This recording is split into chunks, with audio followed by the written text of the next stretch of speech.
Greg Dyke was speaking at a gathering of 40 or so senior football correspondents, sports editors, broadcasters. Almost all the occasion was off the record.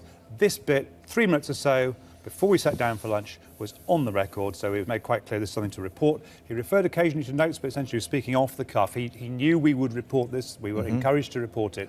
I think he's trying to spark a debate, and he said that he spoke from personal experience. Let me give you a little flavour of what he said. Here we go.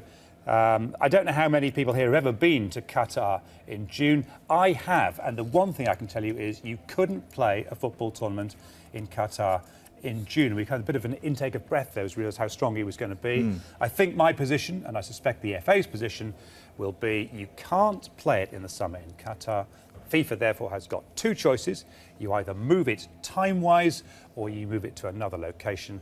I suspect either ends up in some sort of litigation. So he's accepting. He thinks it's probably unlikely they will give it to another country. Of course, there were others who wanted it in 2022. Or they move it to the winter. And the views of the Premier League and a lot of the other major European leagues are very strongly that you can't do that. Scudamore himself addressed the issue when he spoke to the media in Hong Kong a few weeks ago. At the end of the day, ultimately, FIFA will decide. So, of course, one is worried, and clearly we're not silly, we're not stupid. We can see that that's the way the momentum is shifting. It's not going to stop us from doing all we can to try and make some common sense prevail here. But I just think it's wrong that they can then, they can't really just decide to shift it by 6 months.